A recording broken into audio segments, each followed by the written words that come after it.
India জোঁটত ক্ৰমাৎ বাঢ়িছে অন্তঃকণ্ডল।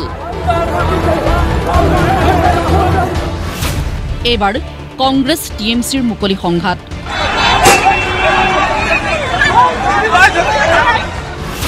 পশ্চিমবংগত পুনৰ আক্ৰান্ত ৰাহুল গান্ধীৰ ন্যায় যাত্ৰা। বুধবাৰে বিহাৰৰ পৰা পশ্চিমবংগৰ মালদহত প্ৰৱেশৰ সময়তেই একাংশ দুষ্কৃতিকাৰীয়ে ৰাহুল গান্ধীৰ বাহনত চলালে আক্ৰমণ।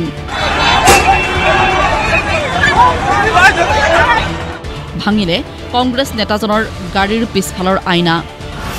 অৱশ্যে সৌভাগ্যক্ৰমে ৰক্ষা পৰিল ৰাহুল গান্ধীৰ লগতে গাড়ীত থকা অন্য কংগ্ৰেছ নেতাসকল।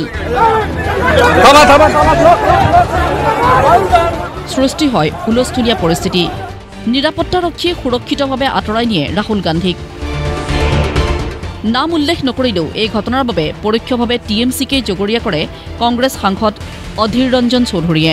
যে ঘটনা ঘটেছে আমি ধরুন গাড়িতে বসে এখন পিছন থেকে কে ঢিল মারছে কে পাটকে মারছে আমি কি করে বলবো, কিন্তু বিষয়টা হচ্ছে যে সর্বত্র একটা অসহযোগিতার চিহ্ন স্পষ্ট।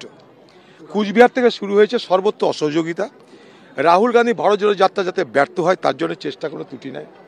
পদে পদে নানা প্রতিবন্ধকতা। এত বড় একটা জাতীয় নেতা বিহারে বক্তৃতা দিয়ে এলো, পশ্চিমবঙ্গে বক্তৃতা দেওয়ার তার কোনো অধিকার নেই। নানা বাহানায় তার বক্তৃতা দেওয়ার সুযোগ তাকে কেড়ে নিচ্ছে। অথচ এখানকার যিনি মুখ্যমন্ত্রী তার পদযাত্রায় অসুবিধা নেই, তার বক্তৃতায় অসুবিধা নেই, তার কোনো কিছুতে অসুবিধা নেই, সব অসুবিধা রাহুল গান্ধী জানে। বুধবাৰে মালদহত পৃথকে পৃথকে দেখা গ'ল ৰাহুল গান্ধী আৰু মমতা বেনাৰ্জীক। কংগ্ৰেছ নেতাজনৰ ন্যায় যাত্ৰাৰ দিনাই মালদহত পদযাত্ৰাত অংশ ল'লে টিএমচিৰ নেত্ৰীগৰাকীয়ে। জনসভাত পশ্চিমবংগৰ মুখ্যমন্ত্ৰীগৰাকীৰ মুখত পুনৰ শুনা গ'ল একলা চলোৰ শ্লোগান। নাম উল্লেখ নকৰাকৈ ৰাহুল গান্ধীক বসন্তৰ কুলি চৰাইৰে ৰিজালে মমতা বেনাৰ্জীয়ে।